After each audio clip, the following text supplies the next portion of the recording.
Kamusta po kayo? Bago po ang lahat, first things first.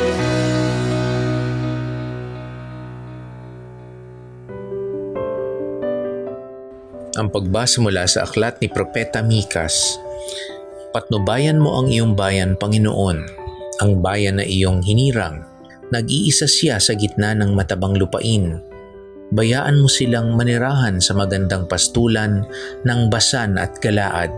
Magpakita ka sa amin ng mga kababalaghan tulad noong inilabas mo ang Ehipto, ang iyong bayan.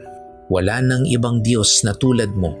Pinatatawad mo ang mga kasalanan ng nalabi sa bayan mong hinirang. Hindi ka nagkikimkim ng galit.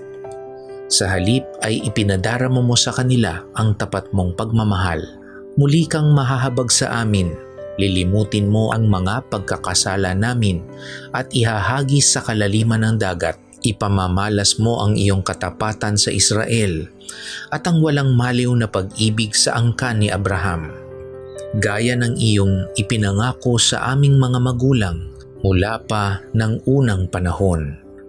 Ang salita ng Diyos. Salamat sa Diyos. Ang bahagi ng ating binasa ay isang magandang panalangin sa Diyos na puno ng kababaang loob at tiwala. Humihingi ang bayan na patnubay ng Diyos tulad ng kanyang patnubay noong inilabas niya ang Israel mula sa Ehipto. Noon naranasan nila ang mga kababalaghan ng Diyos. Pinatunayan sa kanila noon na si Yahweh lang ang Diyos at wala nang iba. Naramdaman din nila noon ang katapatan ni Yahweh sa kanila. Ginawa niya ang kanyang sinabi at ipinagtanggol sila.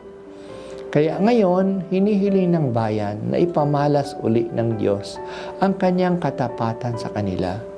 Katapatan sa mga pangako na binitiwan niya mula pa noong panahon ni Abraham. Sa wakas, natauhan na rin ang bayan ng Israel na si Yahweh lang ang maaasahan. Ang nakakalungkot lang na madaling magbago ang kalooban ng bayan. Madali nilang makalimutan ang katapatan ng Diyos kapag nailigtas na sila sa kanilang problema. May isang bahaging ng dasal ng Israel na narinig natin na magandang bigyan ng pansin. Muli kang mahabag sa amin. Limutin mo na ang pagkakasala namin at ihagis sa kalaliman ng dagat. Ang larawan na ginamit ng propeta ay pagtatapon ng kasalanan natin sa ilalim ng dagat. Ang itinatapon ay talagang wala na. Kapag nasa ilalim na ng dagat, hindi na makukuha yan. Sa gayon, mayroon tayong term na ginagamit sa computer. Delete forever. Hindi lang itapon sa trash ang ating kasalanan, kundi i-delete forever. Talagang hindi na makukuha. Mawawala na ito. Ganito naman talaga magpatawad ang Diyos. Hindi niya babalikan pa ang kasalanan na kanyang pinatawad na. Hindi na ito isisisi pa sa atin. Ang Diyos ay hindi tulad natin. Tayo, hindi naman talaga natin nililimot ang pagkakasala sa atin.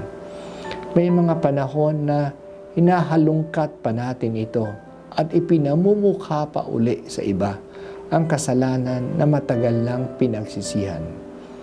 Hindi ganyan ang Diyos. Sa Diyos, makakasimula uli tayo ng panibago. Talagang erase. Delete na forever. Itatapon na sa ilalim ng dagat anumang pagkakasala natin. Ibangon mo kami. Sana'y ibalik mo ang nawalang lakas at ang kaming mga lingkod mo at pupurihin ka ng taglay ang galak. Kaya ngayon, poon, ipakita mo na ang pag-ibig mong wagas. Kami ay lingapin at sa kahirapan ay iyong iligtas. Pag-ibig mo'y ipakita, iligtas kami sa dusa.